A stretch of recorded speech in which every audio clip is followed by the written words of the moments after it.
whatever you wind up doing is exactly what you should be doing. And I have not behaved one single day of my life. Not one day of my life have I behaved, and I am fine. I need your help. I can't tell you what it is. You can never ask me about it later, and we're gonna hurt some people. Whose car are we gonna take?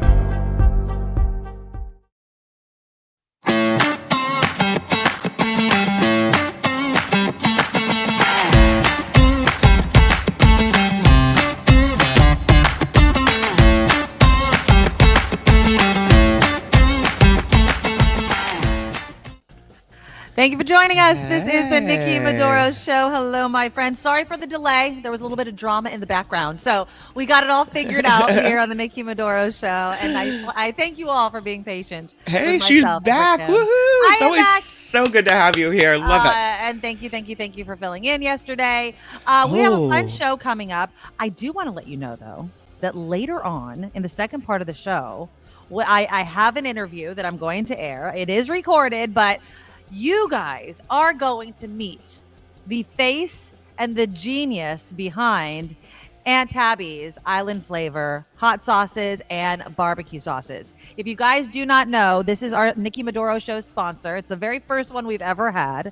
She makes a delicious line of barbecue sauce that is not spicy and hot sauces that have the perfect kick. I am telling you, mixing them together as well, the barbecue sauce, and if you want a little kick with the hot sauce, is delicious. So you're going to hear Tabby's story.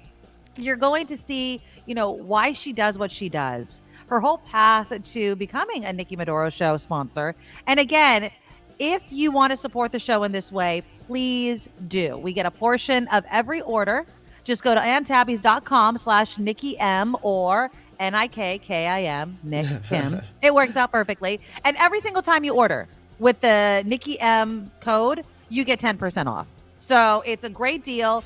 And as you'll learn in the interview, your money also goes to a good cause that's not the Nikki Maduro Show. And it's amazing what she does. Her story's awesome. She's a small business owner. She's a woman. She's a woman of color. And I'm honored that she decided to partner up with us. So that's coming up in the second part of the show. I do not. Oh, and Laura, you're absolutely right. Steve Moskowitz he was the biggest main sponsor of getting it going. This is more of a long line of without Steve kind of pushing us on that I was able to get all on my own. But you are absolutely right. My apologies to Steve Moskowitz. This was just something that I figured out, and I was just really, really happy to get it done. But yes, Steve was our hugest sponsor ever, and we always love to give Steve a shout out. Happy belated birthday to Brian and Mindy. Yes, we had a bunch of birthdays this week, remember? So happy birthday to them. We are in just a moment going to be talking about some politics. Kari Lake admits she lied. I mean, I'm going to play you her exclusive interview with the Arizona news station. I'm not going to play the whole thing. It was like 30 minutes long. I'm not knocking the reporter, but she waited to the very end to ask about the elephant in the room, right? Which I guess I understand kind of. You want to butter these people up. We know what it's like, Kim, when you're interviewing somebody and you're a straight news person, you're a reporter.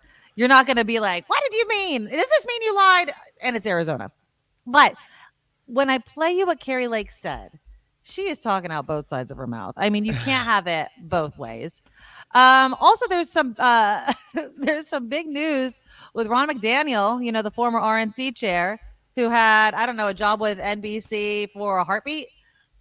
It could be one of the most expensive interviews for someone they never hired because she kept up her end of the bargain. I said this before when we were talking about it. NBC was moronic in the way that they handled this hiring, and now this firing, it is going to cost them a lot of money. Yep. But there was backlash from Democrats and from staff at NBC.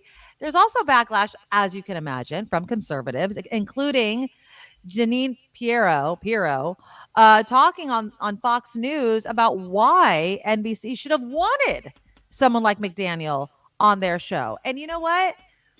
I hate Pirro. I think that she's full of crap, just like Kari Lake and all the rest of them. But the point that she's making is interesting. because of the conversations we have in real life. Like I have conversations with people that with the words that come out of their mouth saying, well, there were questions surrounding the last election, right? And then what do you say to that? And it's not like you don't want to have a relationship or a conversation with those people. So I'll play you what Piero said. You guys let me know, what you think about that.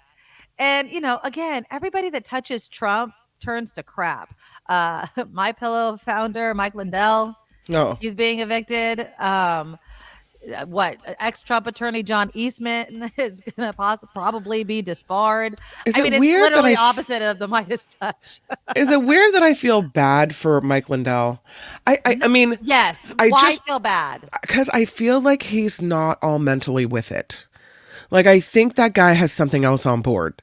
And so when I look at him, He's missing something in his head. Yeah, I mean, I just look at him as kind of like the crazy guy babbling on the corner kind of thing. And Except I just he was feel a business owner who was the employer of so many people. Yeah. He was an ex-crack addict. I mean, this is well known. He was a drug user. He turned his life around, started My Pillow, and then hitched his ride to a liar. I know. Actor. And he fell for it. Maybe it's because, and I don't know Mike Lindell's entire history.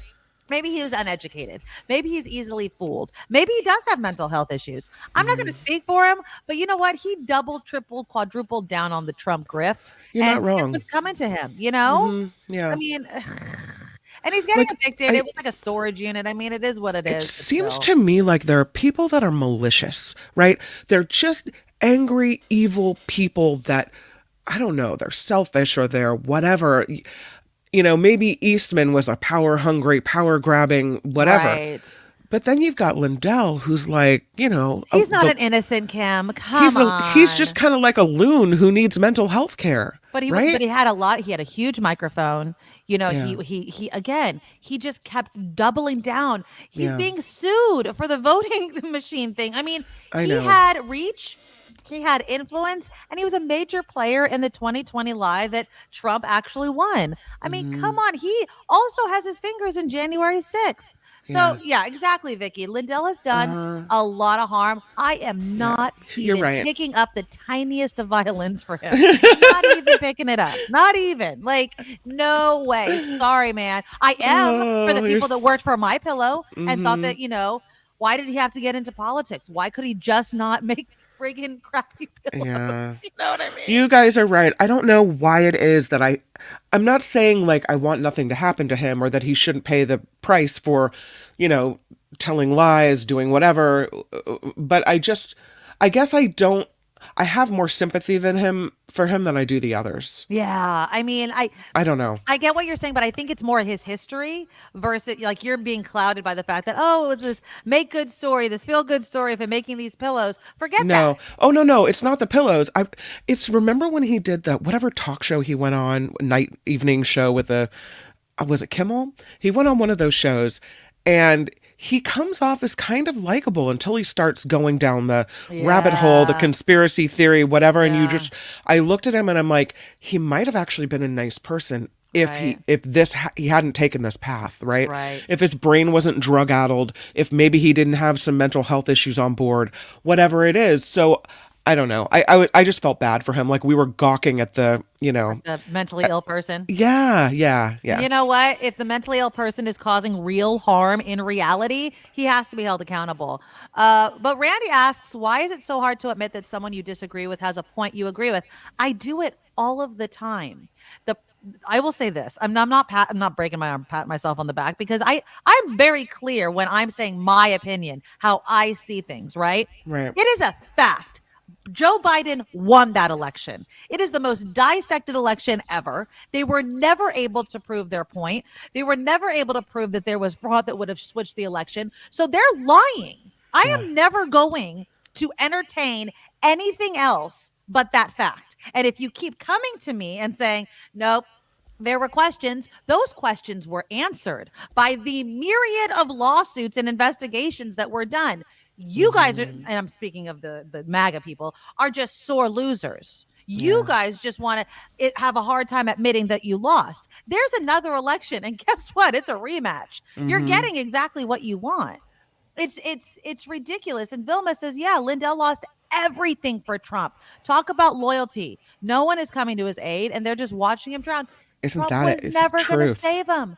Trump's No. never saving anybody but his own ass. Exactly. Spencer, he must still be. I don't think he's on drug. I mean, he might be on some other kind of drug. I don't think he's on crack though.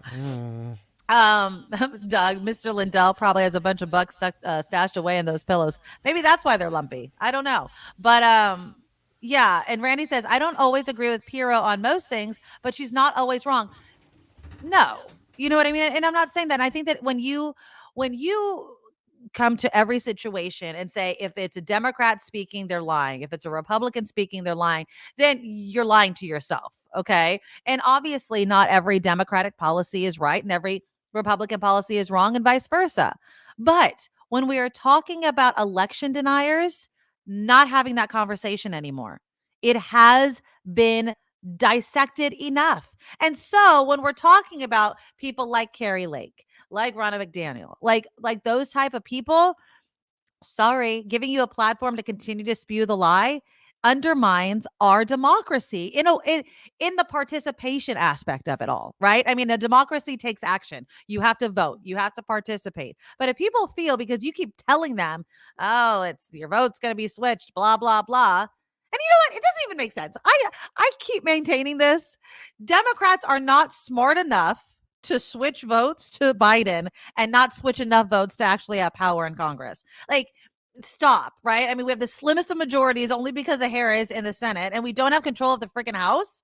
I mean, you think that if we're going to go all in, freaking go all in. If we can manipulate everything. But no, moron, stop. But I can just stop. Okay. So anyways, Kari Lake. You're on fire this morning. You're on. It's always when I have a day. Fuego. Like, this is fantastic.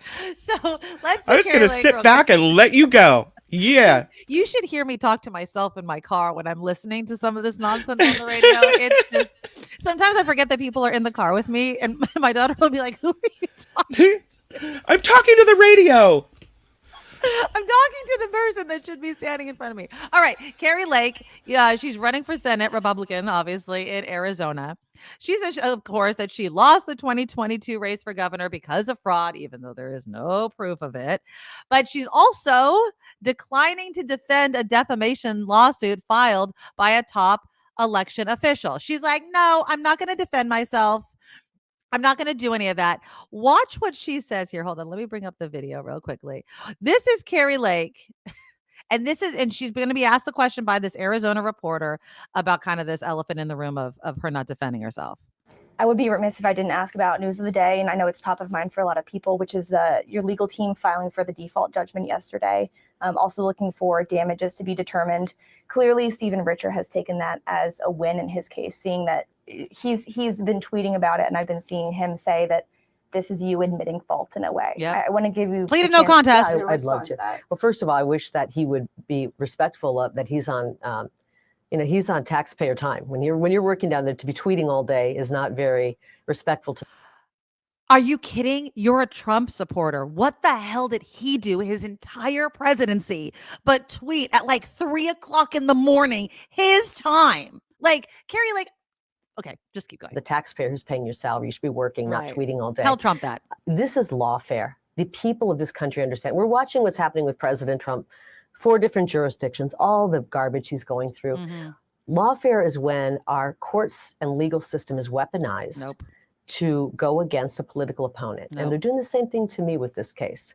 And the reason they do lawfare, and they've got a team, about a dozen lawyers from DC and New York, many of them with ties to Georgia. Hold on, let's count the number of keywords and names that Kari Lake is going to squeeze in to this non-response to why she pleaded no contest to defamation. George Soros, Hillary Clinton, Obama.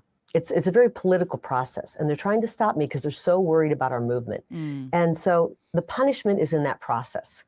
And I decided, let's skip right over the process. Listen to this. Everything I've ever said about the elections is true. And I stand by it. But we're going to skip right over it and go right to the damages. What are the damages for my words? What are the damages? And he's going to have to prove that in court. What are the damages? Put a dollar sign behind it. There is a dollar sign, you ass hat, because people had to recount and do all of this stuff. There is an actual dollar amount, and then pain and suffering, and then, all of he could give punitive damages. Oh, I'm so glad she's asking for a dollar amount. What are the damages of freedom of speech? And so we're going to... It's not freedom of speech, you idiot. Okay, well, anyway, go. Continue to fight it. I'm fighting it, and I'll never give up. But I'm not going to allow a bunch of DC, New York, and Massachusetts lawyers to come out here and try to take my Senate campaign, get me bogged down in lawfare for 7 months, and in a way take the candidate they want, which is a socialist by the name of Ruben Gallego. I mean, the keywords to scare Arizonans about everything is hilarious. And give him the seat because they've tried to keep me off the campaign trail. There's too much on the line right now. So all I'm doing is saying, let's jump right ahead. How did my words hurt you? Point to where my words hurt you. I mean, she is so stupid. Put a dollar sign to that. And I'll leave it at that because we're still in the courts. And you said you're concerned that case, that defamation case, it could kind of break a dam in a way and allow more defamation cases to be brought against it's people, really sad. It's really sad that this man who filed the case cares so little about freedom of speech. He even said recently, and we saw it in some emails, that freedom of speech is a thorn in his side. They want to censor us, and I'm not for censorship. Oh, shut up. And so really? That'll be something that we'll lay at his feet. That will be something that we'll lay at his feet. When we don't have our freedom of speech anymore, and you can't go to your child's school board meeting without worrying about being sued by somebody who's pushing something that here we go. Without worrying about being sued for defamation. Defamation exists. Like, you can't just say anything you effing want to about anybody, especially an election official that undermines our elections, that's a bold-faced lie that you cannot prove. It's like she doesn't she's the one that's hiding behind it's freedom of speech and doesn't even understand what freedom of speech in the Constitution actually means. Let's finish. Here we go. You can go back to this fellow and say, why did you do that? You did it to try to CYA. But would a default judgment not almost encourage more of those? Because you're not fighting it at this point. Listen, they want me to spend $3 million fighting this that she case, doesn't have. And they want me to spend every day off the campaign trail. And this seat in the U.S. Senate is too important to this country. Mm-hmm. And so we're going right to, all right, put up or shut up. Show us where the damage is. And where did my words hurt you? Show me where my words hurt you. Show me. I just love how she keeps saying that. Okay, so that's enough of her. I mean, okay, fine. I mean, that's exactly what damages are, idiot. So I don't know, man. I get the fact that she's looking at what's happening to Trump, right? And how it's going to impact his campaign and being like, maybe I shouldn't do that. But at the same time, if you were right, I mean, that's what she's saying. I mean, just saying, okay, show me where they hurt you. That she is admitting that she lied, that she defamed this election official. Mm-hmm. So, yeah, I just hope she gets her ass handed to her in Arizona. Arizona's always a crapshoot, though, in my opinion. So, well, I hope her opponent uses that, right? Well, of course he's going to lead with it. I mean, do you want a liar? Do you want a liar in this seat? Yeah, it's just it's crazy that she thinks that there is no harm. I'm sorry, Kevin. I'm sorry. She's upsetting my stomach. But I mean, the words that they throw out, it's like it's as if they have a bingo card and somebody's getting money every time they say certain words, right? It's like socialist, Hillary Clinton, Obama, Manhattan, New York. It's like, what are you talking about? What are you talking about? And it's interesting how it's always, it's a deflect. Instead of saying I did something wrong or, it was me, or here's what I have to atone for. It's, oh, they're coming after me for a political persecution, right? Exactly. It's because I'm a Republican. It's because the courts are being weaponized. Really? Exactly. No. I mean, and the funny thing is, Kim, is I would love it if the judge was like, you have to stand up here as part of the damages and admit you lied. Yep. Like, I know they can't, I don't think they could force her to do that, but that would be like, and apologize. Apologize to the public. Publicly. Write it on a piece of paper that I could use in an ad campaign. You know what I mean? Like, you lied. And again, so for instance, the race to replace Anna Eshoo here in the South Bay, right? Mm-hmm. It's Sam Liccardo came in number 1. It's between Joe Samitian and Evan Lowe, right? I think it's like, we're talking one vote. If they were like, yo, I want a recount. Yes, have a recount. Yeah. You know what I mean? Like, there's obvious cases in which it's like, okay, but nobody's saying they're stealing votes. It's close. Look, no, you're worried that you're going to lose. And so now you're trying to put into people's minds that something else is going on. Joe Simidian and Evan Lowe aren't doing that. They're not going to, if Joe Simidian and Evan Lowe don't get enough votes, I'm sure they're going to be like, okay, they should definitely, there's going to be a recount, obviously. But you have to accept that you lost or you won. That's it. That's how we play the game. I feel like I know that I could be wrong here, but here's what I want. Here's Okay, what I want to be. Lay it on me. Here's what I Tell want Santa to what be. you want, Kim. This is what I want to be true. Okay. I want her not to be a real Republican. Like, I want Republicans to be the reasonable people of old, that maybe we disagree with things. Maybe there are issues, especially domestic issues, that I may be far apart with a Republican on. But I want the core of Republicans to be reasonable people who just have a different way of viewing the world, right? I don't want them to be these fringe lunatic crazies like this. When did being a Republican become being a Trump crazy? Like that?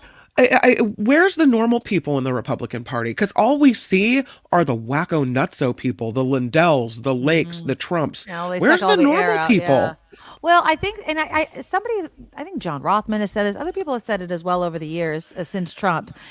I think a lot of them are frightened to speak out against Trump because the Trump supporters are really extreme. They call your house, they dox you, they threaten you. You better do this. And I believe that's true. I mean, we've seen it. They do it to Democrats. So Nancy Pelosi getting death threats on her phone. Somebody actually came to her house to try to kill her. I mean, it's scary out there. And at some point you have to wonder, is this crap worth it? Yeah. I'm not gonna vote for Trump, but then if you don't vote the right way, then you get all this stuff.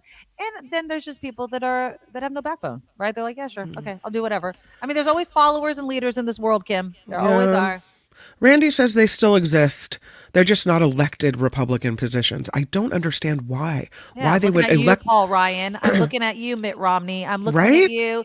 Liz Cheney. Liz Cheney has been speaking out, but she got removed from her committees. I would say Liz Cheney really did try to stay in it, right? I mean, but it's hard because you get voted out, and you're the voice of reason. The R does not stand for Republican. And that's what Randy is saying. They have no say in the party anymore because they're not in those chairs.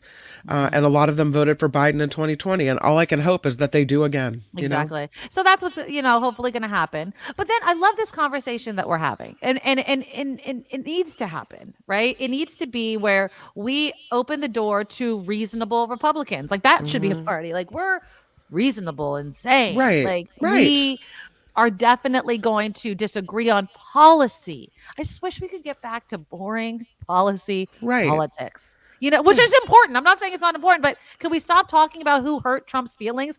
Kari Lake, can you point to where Trump constantly gets hurt? It's his entire freaking body, but we have to stop promoting lies. And I think that's why NBC flipped on Ronna McDaniel. Now they're saying in Politico, she might get $600,000 for what? 2 days work?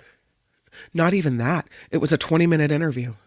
So they said a single, not quite 20-minute interview on Sunday could cost her $30,000 per minute, $500 a second. Could you imagine if we got paid that much money? Where's that job? Could I have that job? But you know what?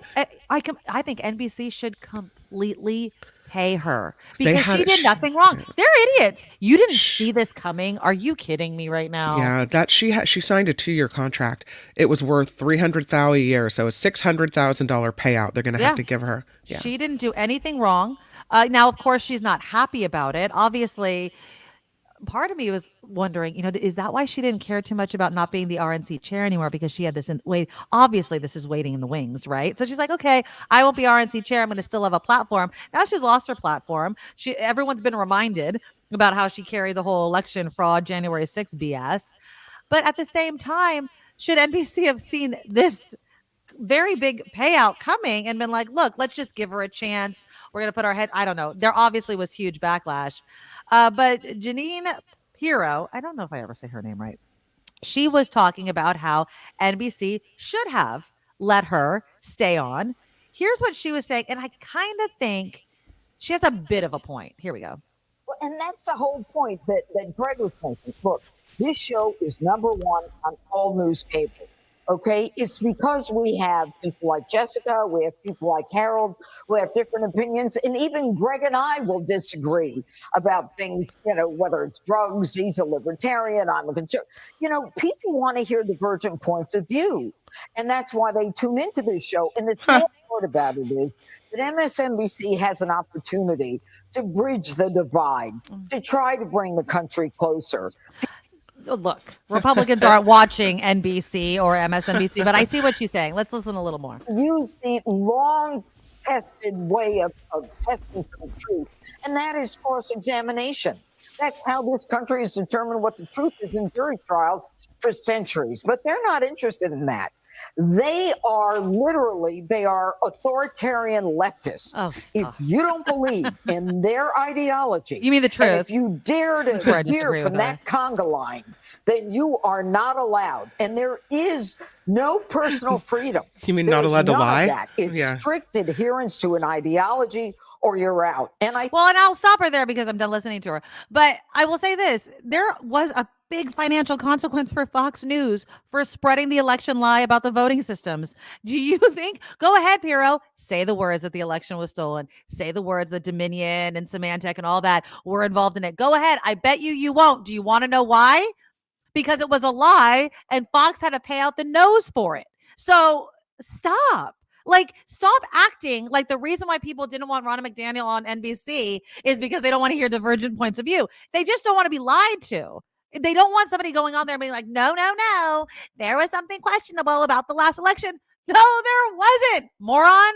No, there wasn't. And I'm not going to continue to, I wouldn't want to pay somebody more than $500,000 to spew nonsense to people. So yeah, I get what Piero is saying though. I mean, in my own personal life, I'm thinking of someone right now. I have these conversations, and every single time I just say one word. I go, there is no question about the election. And they look at me. You know what always gets under my skin is they look at me so confidently. They go, there was something up with that election. And I go, no, there wasn't. And if there was, you guys failed to prove it. So if there's no proof,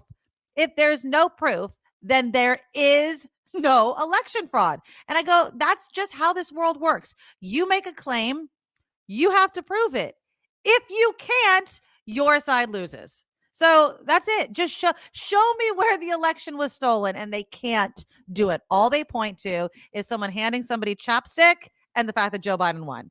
I mean, give me a freaking break over here. So I had to get that all out though. I swear to God. I mean, it's so freaking frustrating. I hope that this next election, people are so tired of hearing the nonsense that they're actually going to be like, oh, we're not starting this crap again, are we? I really hope. I really hope. No, I have lost faith in the intelligence of the American electorate. Before the election, I don't know how many months it was. I'm going to call it 6 months. I'm in the newsroom. And I hear the next Trump story, right? Because every day you wake up and what the hell did he say now, right? And so I hear the Trump story, and it's him saying, if I lose, it's because the fix was in. Yep. Okay. So that says to me, the election hasn't even happened yet, and you already have a blame. You already are pointing the blame. You already have an out. Started it early. Yep. And so and that is what? You wait until, right, you can say, look they're counting votes weird, or this is happening, or no, he already had an excuse manufactured before the election even happened. Right. That anybody isn't able to look at that and see it is so frustrating. Yeah. He started, as Judge Pirro said, the conga line of lies. Yeah. He started that before the election even happened. And we should be smart enough to look at that and go, come on. Yeah. And instead, look at how many people fell for it. Yeah. Look at that. Yeah. JT says, I just had a conversation with a coworker today that she said she got 3 ballots to turn in. I didn't know how to respond other than there must surely be some checks to make sure the election count is fair. JT, there is a huge answer to this. Once one is turned in, you can turn in the other 2. They don't get counted. They don't. It's as if we have been doing this for a very long time. There are checks and balances on this. There are, JT. There's totally a check. And it blows my mind that people don't understand. I mean, I've been given duplicates of all sorts of crap, right? But once you send one in, your name's off the list. And then if you are found to like, I voted in this state and that state, guess what? We hear about it in the news. You want to know why? Because there's a system in place to catch those sorts of things. And again, am I saying it's mistake free? Nobody should say anything is mistake free, but we do have a checks and balance. And to reach the millions of votes that Trump needed, or whatever that stupid number was, you would see it. You would see it. And it's not there. And so I applaud NBC for taking it in the shorts, and they will, for not putting a liar on their now, if you want to get a Republican that understands that Joe Biden won the election and means it, none of this wink, wink, nudge, nudge BS. You know what I mean? He's the president. No. Did he win? I that makes my blood boil too. It's like, I know what you're saying. You're not going to gaslight me. Joe Biden's president. He's sitting in the White House. No. Did he win the election? Say it. Say Trump lost. Say the words. Tell me where it hurts you to say those words. It's ridiculous. And I love that the people that work at NBC, the journalists and the commentators, take their jobs so seriously about giving information to the public that when the NBC hired her, they were like, no, this isn't going to fly. And it wasn't that she comes with a different opinion. It wasn't that she, comes bearing everything that they are against or whatever. Right. It's that she comes bearing lies. Yeah, exactly. And that's the problem, because once you got one person there spewing lies, you've discredited the whole operation. Exactly. And these are people that care about the operation, care about the truth, and care about their job. Exactly. I mean, my son is going for student council on Friday. It's, I want to say it's like ranked choice voting, which is kind of funny. Vote for Dylan. Yeah. So he has to make a speech on Friday. If he loses, do you think I'm going to run into the school and be like, it's rigged? I want to see the votes. Let me see the votes. I mean, come on. It's so, I don't know. But Mary worked as a poll worker. She says the checks and balances are real. One vote for each person. Yes. It's so ridiculous. It's so ridiculous. Vilma says, Kim and Nikki, talk about the loyalty pledge that new hires have to believe in the Republican Party. The Republican Party has adopted under Lord Trump the election denial story. Of course they have. They have to, because if you don't believe the election denial story, then Republicans are saying, yes, I want to elect a liar. If you don't believe what Trump is saying, you can't vote for him. You have to drink the Kool-Aid. Of course you do. He's the nominee. Are you going to vote for Joe Biden? Are you going to vote for RFK Jr.? Which some people are.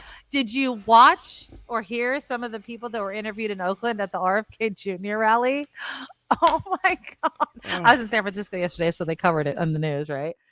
And some of these people, you wonder, and that's what makes America also awesome, is that people come from different backgrounds and different beliefs. But oh my God, this one woman was like, I just believe we're going to get somebody with RFK Jr. in the White House that knows what he's doing. Why would you think that he knows what he's doing? Do you think that by osmosis, just because his last name is Kennedy, he has any sort of idea of what he's supposed to do? I'm so glad he chose a running mate that has zero experience in politics. But, she's from the Bay Area, so that must mean something. It's tokenism at its finest. He's using his token last name. He's using her as a woman, as someone from the Bay Area, all sorts of things. Still don't want her second in line for the presidency, but people will buy it. Hook, line, and sinker. There you go. So, all right. I think I've worked myself into a tizzy and I need to take a break. So let's do some headlines, shall we, Kim? And then we're going to totally switch gears.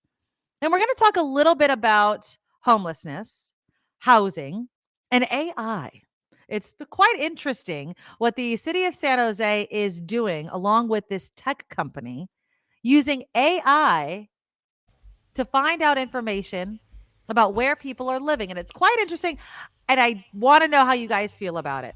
All right. Click the thumbs up button. Show your support for the show. The super chat, you guys, is also live. We really appreciate each and every dollar we get. Please go to thenikkimadoroshow.com. Our Patreon link is there. You could donate any amount you want. It's just one time a month. I say it every time. And then, of course, there's PayPal. Go to paypal.com. hit the send button and put in the email address, the Nikki Maduro Show @gmail.com. And then, of course, later on to this show, in about 15, 20 minutes or so, you will meet Aunt Tabby, who is the Nikki Maduro Show sponsor. AuntTabby's.com/Nikki M or AuntTabby's.com/NIKKIM, Nick Kim. And you get 10% off every single order, and a portion of it goes to the Nikki Maduro Show. And we appreciate all of your guys' support. All right, let's take a look at some headlines with Kim. Now, from around the world to up your street, the Nikki Maduro Show presents News Czar Kim McAllister. Well, good morning, everyone. The hearing related to former President Trump seeking to have his Georgia election interference case dismissed on First Amendment grounds is over. Trump's lead attorney arguing in court today the indictment should have been thrown out because the former president's actions related to the 2020 election were political speech and advocacy protected by the First Amendment. Are lies protected by the First Amendment? The judge did not rule from the bench or say when he would make the ruling, but arguments are over. Two bodies. Did they say, hold on, did they say how long it's going to take to get a ruling? Was it this summer? Okay. No, didn't say. I hate not knowing how long to freaking wait for these things. The argument was you shouldn't be held accountable, responsible, or punished for lying. Right, sure. I don't know. Sure. Not in my house. Exactly. If I catch somebody lying around here, it's worse than the crime. I think that you also have to take into account the lie, right? I mean, Right. Donald Trump lying about his weight is one thing. Donald Trump lying about the election is It's a different. whole nother thing. And let's stop acting like it's all freedom of speech. Freedom of speech is to protect you from government arresting you for speaking out about the government. Period. And stop. That doesn't mean there's no consequences for your speech. Stop it. Jacob had an issue where he was lying to avoid getting in trouble. Of course. That's why people lie. Yeah. That is why people lie. At one point, and this is like a couple years ago, he threw away his homework. I mean, he's a little kid. He's not thinking right. Yeah. He threw it in the garbage can. Okay. And then said he lost it.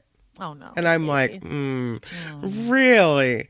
And so I looked in the garbage can and there's the homework. There we go. And I said, oh, I found your homework in the garbage.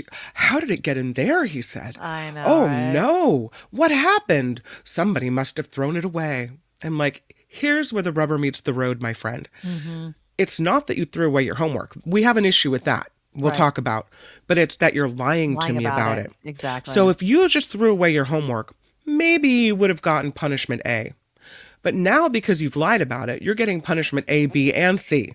Right? Yeah. I want you to know that it's always worse when you try to lie to cover it up. Exactly. Why did their lie? mothers Just tell the truth, you know? Right. Poor Jacob, though. I think they missed the, well, we've had that discussion many times since then as well. But like, whose mother doesn't teach them that? Well, that the lie is always going to bring you twice the trouble, right? Whenever, because that, you know what, telling the truth can often, especially in my house, protect you. I'll tell my kids when I ask them a question, I'm like, brutal honesty, honest. Right. Yes. And I'm like, there's a space here where you could be like, okay, I did this. And you will get, yes, if it's bad enough, you're going to get some certain, consequence. Right. But it is going to be, it's like, an enhancement on the punishment if you lie. Like, don't lie on top of it. Because then I can't trust anything that comes out of your freaking mouth. That's and I know kids lie, but I always tell my kids, my dad raised me, and this is terrible advice. So don't do this. But it's like, if you're going to lie, make it effing worth it. Don't lie about, stealing a cracker. Like, if you're going to lie, dude, I hope it was friggin' worth it because you have undermined my faith in you. So I hope. So for instance, if you cut class, I'm just taking a thing. You cut class and you're lying about cutting class, right? I hope that cutting class, you went on a grand adventure because you're grounded.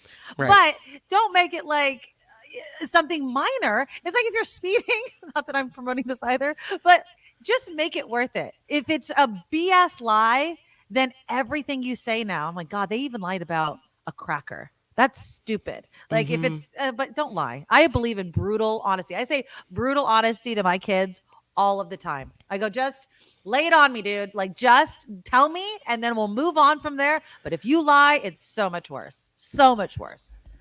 2 bodies have been recovered in connection with that major Baltimore bridge collapse. 4 others who remain missing are presumed dead. An investigation into this incident could take up to 2 years to complete. That's how long it'll take them to figure out why this happened. Was there a ship malfunction? They've got to go through every detail. Did you hear? I want to say, Ricky, I saw you liking it. I saw it on Instagram. Did you hear that? I think it was the Baltimore mayor. They were at a press conference and they're like, how long until the bridge is rebuilt? And he came in and he's like, look, we should only be talking about the bodies, the souls that are in the water right now. Like anything else is for a later conversation. We need to get these people out of there. Like, and the fact that they found 2 of those in like the truck, just was like they were trying to get the hell out of there. You know what I mean? I can imagine. But look how quickly it happened. Look how quickly that, They had no time to react. They had no time, but they did have enough time to say stop the traffic, which saved so many lives. Thank God. But yeah, it's such a tragedy. FTX co-founder Sam Bankman-Fried will spend 25 years behind bars after being sentenced for his role in the company's cryptocurrency exchange scandal. This comes 4 months after he was found guilty of orchestrating the multi-billion-dollar fraud leading to the collapse of FTX in 2022. 32-year-old Bankman-Fried, once called the Crypto King, was convicted by a federal grand jury in New York City back in November on all counts of fraud and conspiracy that he faced. 25 years. Done. Well, I mean, he's a young guy, so it's not like it's his whole life, but yeah, that's hard. Students' college decisions could be delayed because of a FAFSA calculation mistake by the Department of Education. The error impacting several 100,000 financial aid forms. The new FAFSA process has already been riddled with complications, including delays, glitches, because of an updated version released this year.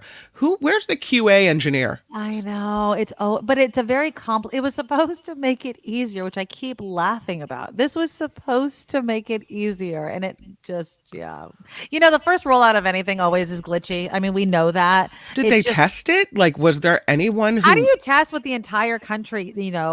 Every single student has to fill out the FAFSA.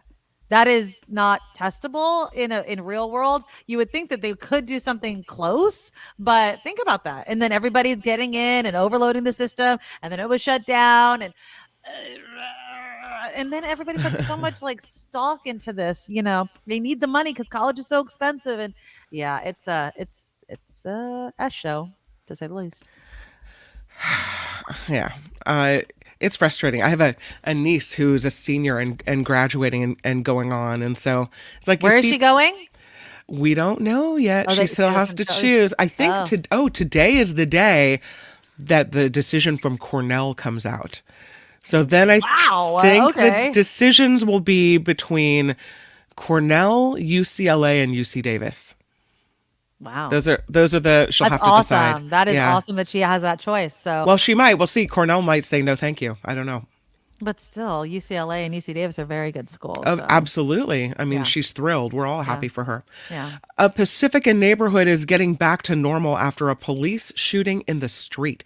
So this started when a man called 911 yesterday to say his own mother had shot him in their apartment. Ooh. So police arrive out to this apartment complex on Francisco Boulevard and Clarendon Road, and they find the woman as she's driving away.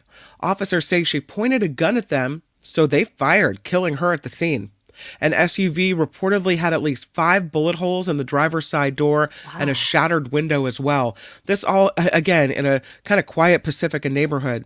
The son is currently in stable condition and is expected to pull through. I can't even imagine shooting your own kid. Jeez. Nightmare. There is a break in the case of a man attacked at a South Bay bar. San Jose police say 6 alleged gang members have been arrested, but may be connected to a much larger operation. They arrest you for one thing, and then they find out, look at what we found below the surface. So one suspect lives in the city of San Jose. The others are all from Southern California. But a search of their homes, according to police, turned up an assault rifle, 15 guns, parts to make ghost guns, $80,000 in cash. It also led to a big drug bust, including 28 pounds of ecstasy. That's a lot of ecstasy. That is a lot of ecstasy, yeah. No, doing all that ecstasy, except selling it, right? Exactly. Probably fentanyl is going to kill children, Jesus. Today is the day that the community will get to meet the brand new police chief in Oakland. Oh yeah, he made an announcement yesterday though, right? Like he was Mhm. talking yesterday, but now he's doing what, the Kind walkabout? of, yeah, the walkabout, right. Okay. Mayor Sheng Tao introduced the city's police chief yesterday after more than a year of no one filling that role permanently. Floyd Mitchell says he intends to attack the violent crime issue in his first 100 days on the job. He also told a City Hall crowd that he'll work tirelessly to earn the trust, respect, and confidence of his staff, residents, and businesses. Mitchell is expected to start the job in early May. So good luck. Got some I hope time he's successful. to prepare I really for do. that. I wish him all the luck. Yeah, I wish him all the luck too, because Lord knows that Oakland needs all the help it can get. Right? Yep. This is a scary situation. That what's going on in Oakland, that you can't drive down Hagenberger without fear of being, Your car being broken into or something like that. So Julia left on a band trip today. Oh, My little one is going to be, well, she's my big one actually. She's going to be in New York City for 4 days. Oh, and God, so I'm so nervous. I am very nervous. The crime on the subway there, and the band is taking the subway from place to place. No. Really scary. And I mean, but that's the kind of thing. First of all, she's got to drive to the Oakland airport. So does she even manage to get to the airport? That's, because of all the crime in Oakland. Then when she gets to New York, it's like crime city. So I'm just thinking, oh God, this is horrible. Well, I mean, just think positively, right? Yeah. I mean, you can't get those thoughts in your mind Yeah, I because know. there's no control that you have over it. And so It's just send good true. juju over there. They'll be fine. Yeah. You should have heard me. I'm like, okay, never hold your phone or any of your valuables in your hand on the Stay street. focused. Yep, exactly. Keep all your stuff in your, underneath your zipped jacket. Don't let anybody see that you have anything to steal. Only look at your phone when you're sitting down, maybe in a restaurant or in your hotel. Exactly. And when you're surrounded by people that, even for me, especially not so much when I work the 6 a.m. shift, but when I have to be there at 4 a.m. in San Francisco, Yeah. I am in the parking garage where I park my car. I know the guys now. They're such sweethearts. And so I get my jacket on. I get my backpack on. My phone is in my pocket. I have my arms on my backpack and I am walking with purpose. I know where I'm going. I'm not looking at you. Because it's great. And then all of a sudden somebody will be riding their bike all close to me. And I'm like, do not even start with me. I give off the aura of don't mess with me, even though I'm all of 5'1". But no, do not mess with me. You have to stay. Don't even. Exactly.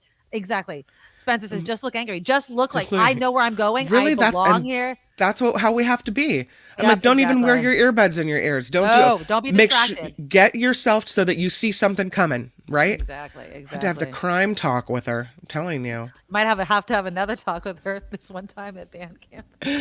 These are all these are my 2 kids and then all the nieces and nephews. Look at her. Julia holding the bunny. This is a few years ago when Julia turned 8. She's now 14. She looks way younger in this picture. And there's Jacob being held by his older cousin Josh. Ashlyn is the one in the middle. She is the one who's getting her college acceptances now. Wow. And then Noah. But these are my sister's kids and my kids at Legoland. Why am I showing you this picture, you ask? What is happening, Kim? Well, I'm showing you this because Legoland, and we were at Legoland, California is aiming to charge more on certain days. This is the one and only time that we were at Legoland. That's exactly right. The theme park's parent company revealed they plan to start surge pricing for admission. So it typically means tickets will be more expensive on holidays, weekends, and during the summer months. While full details haven't been shared yet, the CEO believes this will reduce overcrowding and long wait times. He says visitors booking online will get off-peak discounts. Surge pricing at Legoland. I mean, I kind of feel like that's not uncommon though, especially the whole holiday thing. That's usually the way it is, right? Yeah. I know with so for instance, during my birthday in the month of October. So if I want to go to a haunted house, the haunted mazes and stuff like that, One Great America used to do it, but they gave in to those little kids. If you go to Magic Mountain or something like that on certain days, like Halloween or the weekends, it's more expensive than if you go during the week because but it's still everything costs more. They don't want us poor people going anywhere apparently. Have you guys been to Legoland? We never went.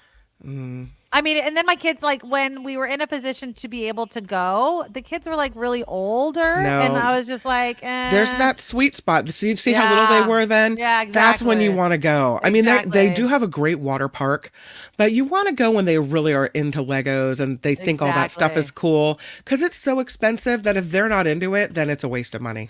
Exactly. And so my sister-in-law had taken her daughter, and then I had another friend that went, and she was like, so and so is just a little too old. And it was just, I mean, yeah, it's cool to watch. As an adult, if I was really into Legos, I would go. But you know, then I'm thinking to myself, last night, I'm not even kidding. And my son looked at me today. My son is almost 13. Almost 13. And he's like, I need to get more duct tape. And I was like, why? He's like, I gotta fix my.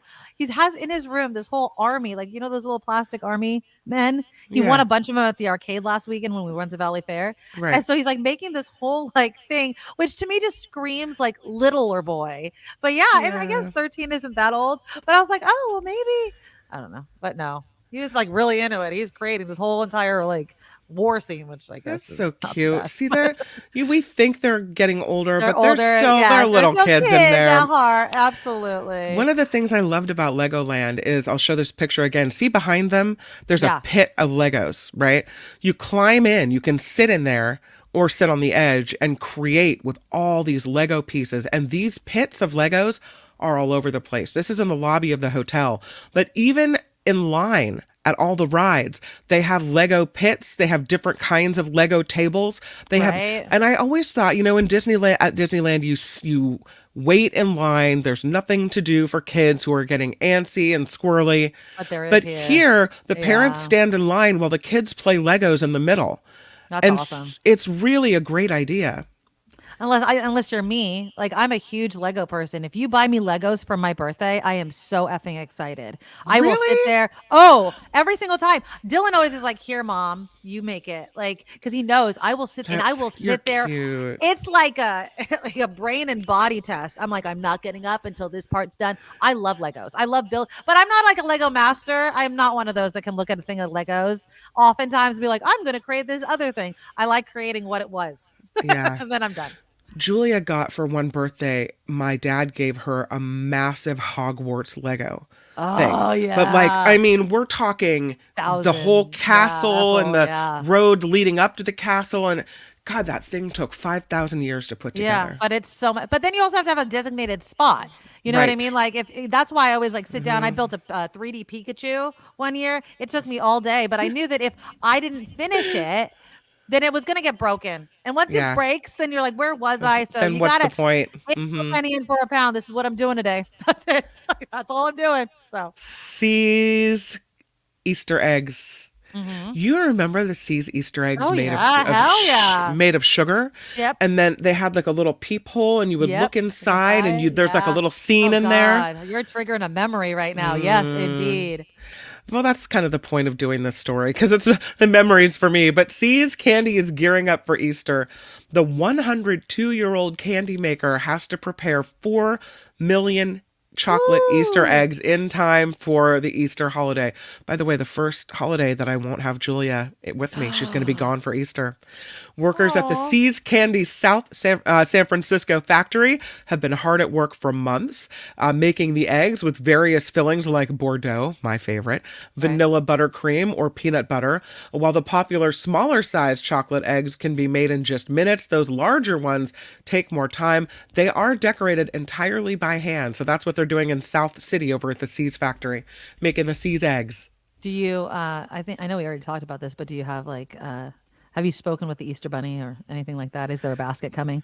You remember what happened last year? Yes, I do remember what happened. So if anybody doesn't remember, we're going to blame Kim's husband for falling. Did he fall asleep? He fell asleep, or was it you that fell asleep? What Here's happened? what happened. The Easter Bunny helper, Yes. me, puts together all the eggs with the little chocolates inside and sometimes money in there, quarters and Right. whatnot. Exactly. Right.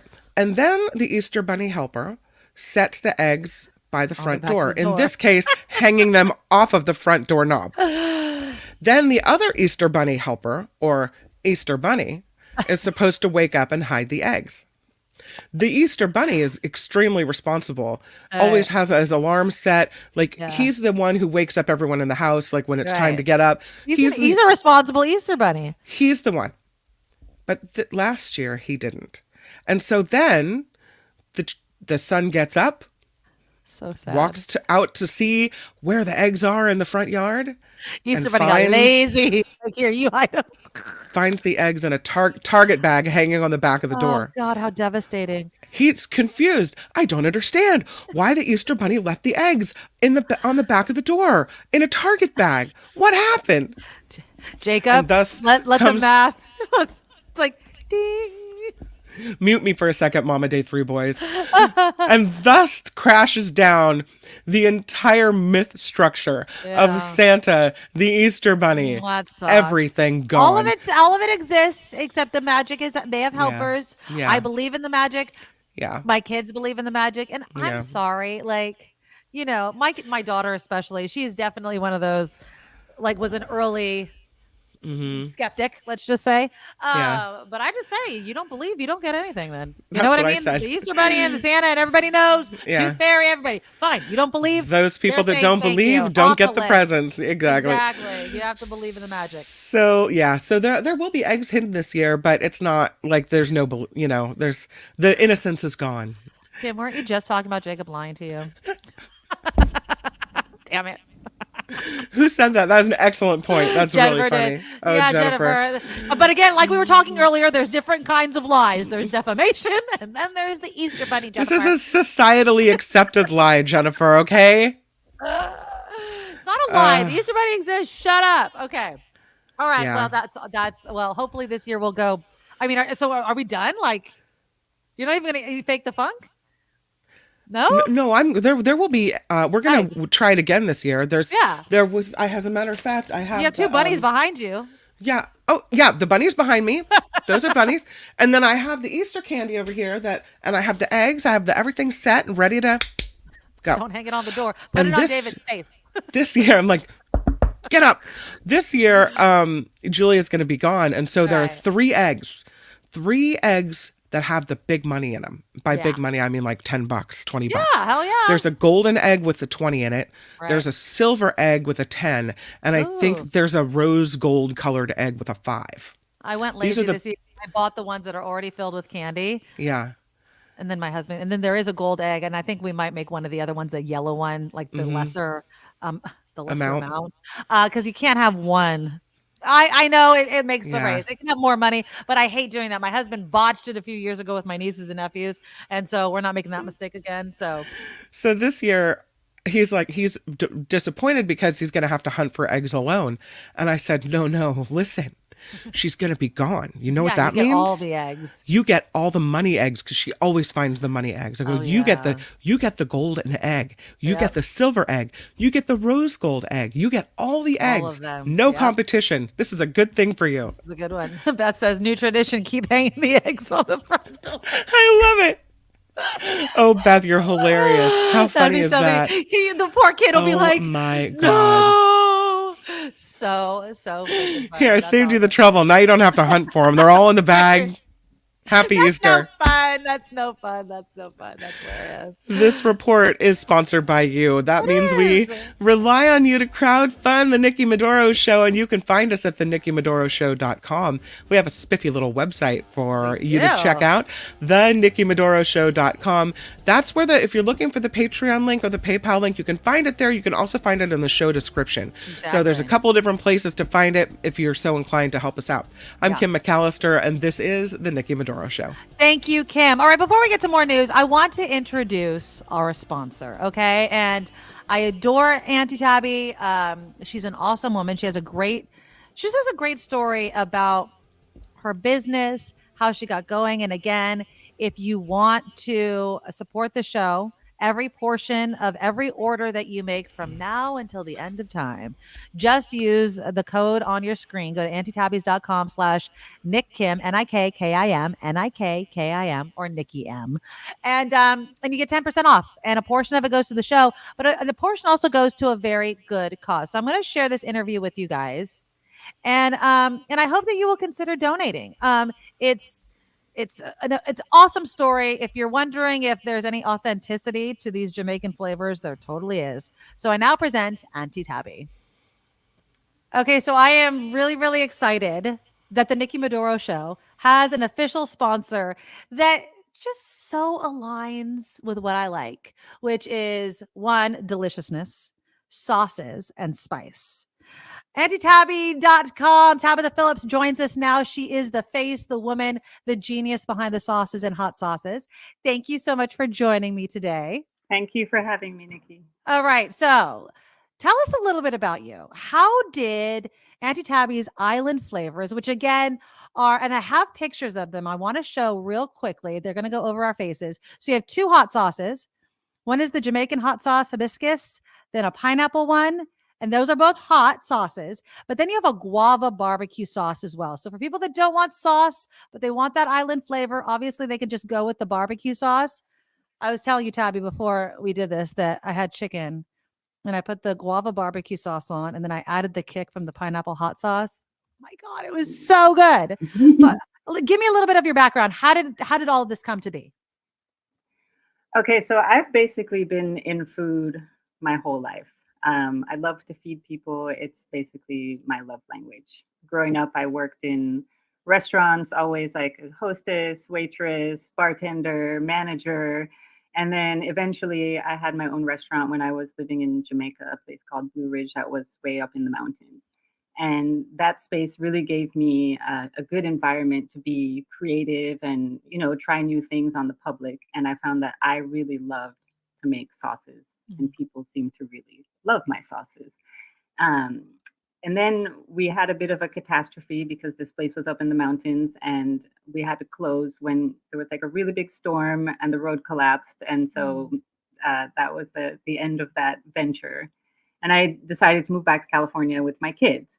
And when I got here, I was working in an accounting job for a couple years and feeling very depressed. Basically, I was just doing something that I did not feel passionate about. And I thought, I really want to get back into food, and I want to share my culture with people in a way that I didn't have to like open a restaurant again, but I could still be creative in the kitchen. And so I went with the sauces. So now talk about the sauces. Like I mentioned, we have two hot sauces and a guava barbecue sauce. I mean, obviously they're called island flavors because those just must speak to your home in Jamaica. Right. We have the best fruits in Jamaica. I really miss them here. Like, well, one day I'm going to take you with me. Oh, love it.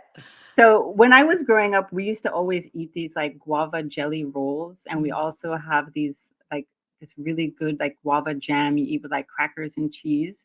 And I love to barbecue. It's like my favorite American pastime. And I was thinking to myself, I wonder how it would taste if I put like guava with barbecue. And I actually had to try that recipe a number of times. So I have like a few of my family and friends who I'm like, can you please come over and try this? And can you please come back and try this again? And they were really good sports about it until I got the recipe right. And I felt like, oh yeah, this one is like a winner, So the guava barbecue sauce, I was really, really proud of it and felt very confident about being able to share it with the public. And then I ended up with the pepper sauces kind of randomly because I have a friend that owns the Jamaican restaurant downtown Island Taste. Oh, yeah. And he couldn't get pepper sauces for his restaurant. So he asked me, can you make pepper sauces? And I thought, see, why not? And so I was making pepper sauces for him. And I also wanted to make them to be like unique. I didn't want to just make like regular pepper sauce because it's not very exciting for me. So I wanted something sweet. So I went with pineapple for that flavor. And then I wanted something a little bit on the tart side. And that's where the hibiscus one comes in. There's a hibiscus we use at home for a Christmas drink we make called sorrel. And mostly that's really all that I've seen people use it in. And so I kind of put some effort into making like a hibiscus syrup and doing all kinds of crazy things in my kitchen to get it to go into the pepper sauce. And that's how they all came to be. So describe the spice level, because I was trying to explain it, but I love spice. I can handle spice. And so when I tell people like, well, is it normal spicy? Is it Nikki spicy? Like, what kind of spicy are we talking about? And I told people it has a kick, but it's not going to blow out your taste buds, right? Right. I agree. Like I can't have very like, ghost pepper Right. spicy food that's you're going to be punished for it tomorrow kind of thing. I wanted it to be like spicy, but you still able to enjoy your food and Exactly. taste the flavors of the fruit and the flowers in there. Talk about what it's like to be a small business owner. You're a woman of color. Obviously, having a business in Jamaica versus having a business in the States. I'm assuming it's different, but how is it? And is it easy to run a small business like this? It's not easy. I honestly think you have to be a little bit just crazy to want to be an entrepreneur, because you're kind of like self-torturing in a way sometimes. That there's a lot of things that are really challenging, especially when you're doing something new. So say like, even though I've always worked in food, or I used to own a restaurant, doing sauce manufacturing was like a whole new ball game for me. So I had to learn all kinds of things just about manufacturing and fulfillment and shipping matrices. And I have all these like spreadsheets and tons of math, and I'm thinking like I just want to make sauce. But somehow I'm like a mathematician. But I have found that I've been really supported, and I've had a really positive experience. Like it's been challenging for sure, mostly with myself, just in like the learning process and having to overcome things. But in terms of the support that I feel like I've gotten from my community, or people that I've, met in business, have always been, referring me to somebody to help me with this, or referring me to somebody to help me with that. So I feel like in general, it's been a really good experience for me so far. That's awesome. And what I also love about you and your company, and even though you're a small business owner, is you are giving back to the Jamaican community through your sauces. So explain how that works. Okay, so there is a project that I've been working on for nearly 7 years. It's a skate park that's in Jamaica. And it started because I brought my son to California for the summer to skateboard. And then, when we went back to Jamaica, he was in love with it and wanted to skate. And I thought, okay, let me look and see if we have a skate park. Zero, not one in the entire country. Wow. And, I was Googling around, and I found a group of people who were like in the process of trying to build Jamaica's first skate park. And they were inspired by a story. There was like a young skater, his name is Andre Thompson, and he made a video about wanting a safe space for kids to skate in Jamaica. And then he ended up being murdered like 3 days after he filmed the video. And when I watched the video, I mean, I just felt like all the goosebumps, and I was crying. And, I have my own son, and I just felt like I fell in love with the project from that day. Jamaica, unfortunately, also has the second highest murder rate in the world. So we went through a whole bunch of years of like fundraising and trying to find the right space of land, and eventually built the park, and then built out a lot of like youth programs. So we have like skateboarding lessons, obviously, but they're a little bit special because each lesson tries to teach the kids something positive: perseverance, courage, teamwork. And then we have like an after school tutoring program. We do enrichment classes, art, photography, gardening. And so I'm on the board for this foundation, and I work in fundraising for them. And we are always highly challenged raising funds for a nonprofit. And I thought, like, how can I make the two things that I'm working on go together? And I thought like, oh, it'd be really cool if I could, take some of the profits that I'm going to be getting from my sauces and then donate them back to the park. So that is awesome. And I think that just resonates with a lot of people when they know that they're not only supporting a female woman-owned small business, but that she is giving back. And so that's what we're doing. And she's partnering with the Nikki Maduro Show. And I'm so excited about this. So again, go to auntietabbys.com /Nikki M, NIKKIM, which is really funny, Tabby, because my co-host, her name is Kim. So it's N-I-K and Kim. It actually works out perfectly. People can just totally remember it. And if you do that, you'll get 10% off every single order you make. And you're going to run through these sauces. I'm telling you, they're so, so good. I'm going to show you guys the pictures again. There's 2 hot sauces. that are very unique. They're so delicious. They're not going to blow out your taste buds. Don't worry about it. It'll be fine. And then the guava barbecue sauce you have to taste. So just go to antitabbies.com. You could put in the code or just put in /Nikki or Nikki N, pardon me, NIKKIM, Nikki M, and you'll get 10% off. And some of the proceeds will go to the youth programs, the skateboarding program in Jamaica.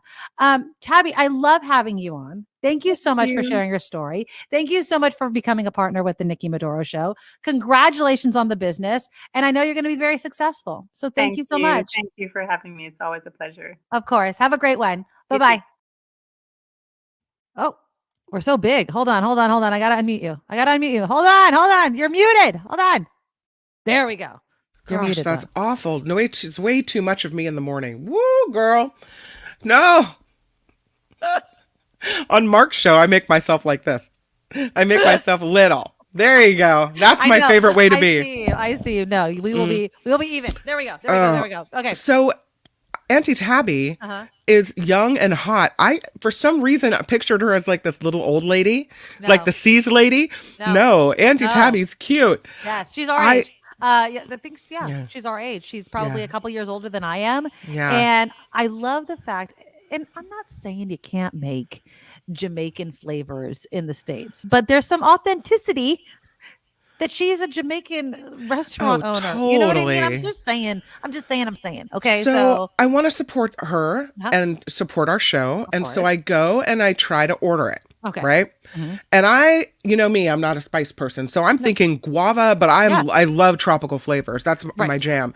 So I'm thinking, oh, this guava barbecue sauce is for me. Right. So I go and I try to order it, and I'm at the first thing that, you know, when sometimes when you go to a website and the first thing that pops up is get 25% off your first order. If you put in your mailing address. Yes. And so that pops up. Right. And then, but then at code at checkout, I want the Nick Kim because I want so I don't know, do I put in the code for the 25% off or do and when I did that, I couldn't put in the Nick Kim code, but I wanted her to know that it was from our show. So I think that again, I'm not doing the back end for Tabby, so I'll send her this. But I think that the 25% off is if you go on her mailing address. Okay. So, I mean, I guess you can go there first and do that. I don't know if you're going to order like two different things, do one for the other, one for the other. I'm assuming you can only do the 25% off one time. So knock yourself out and do it. I think that I do believe her that she emailed me. And I do think that if you go through, if you put in the email address, tabbies.com/Nikki M, it's going to automatically give you 10% off because it'll trigger my code. That's my code. Yeah, I think so. But I will clarify for her with her, and I'll let you know. But either way, I mean, support her, and then you'll get more sauces. You're gonna love the guava. It is not spicy. It is It is so it's fruity, but it has that barbecue smoky flavor. It is really, really good. But I'm telling you, the hot sauces are not that hot. You guys are because of the pineapple and the hibiscus, like it balances out. I mean, yes, of course, if you pour it in your mouth, it's going to be spicy. But again, you guys know I like spice. I'm a total wimp. Yeah. So like for people that like normal spice, then that's probably great for you. For people that can't tolerate any spice, wimpy over here. Right. Then the guava's my jam. So yeah. Vilma, I love Tabby's story too. Liz is asking, how did you first connect with her? I know her. She's a small business owner, and I reached out to her. She's from San Jose. When she mentioned downtown, she's talking about downtown San Jose. So San Jose girl. And so I actually know her through my husband. I've known her for a very long time, and she's been really working, and I've been following her journey for years, from working a co-owner at the Blue Ridge in Jamaica, you know, all those sorts of things. And then she moved back to the States, and, you know, she's constantly advertising online. And so I was like, hey, do you want to partner together? You have a small business. I have a small business. Maybe we can make this profitable for each other. And so she's like, perfect. And I'm like, and I love your sauces, so let's do it. And so that's how we connected. And she's awesome. She's an awesome person. Ren, like me, she's like, I ran into the same thing and I didn't end up ordering. Me neither. I put my order on hold until I could ask you about it. Like, because on one hand, I want the 25% off. On the other hand, I want it to be like known that it's the Nikki Maduro show. So I want to use that code. So that's why I'm like, oh, so I put my order on hold. Yeah. Okay, I want to see if I have the answer for you. Because I feel like we've been talking constantly. Like I swear I have so many different emails with Tabby as we were getting this thing going. And I feel like one of her last messages had to do with this. Let me see. But okay, so here it is. Like, okay. That's just the same thing. Natalie has the same issue. We're all trying to order it. We're all like, uh-oh. So this is what she said. She said, if someone uses your link to get to my site, but used a different code at checkout, like the 25% off email, we still get credit for it. So we should still get credit. Now, obviously, I think you only get that 25% once because you have to sign up for the mailing list.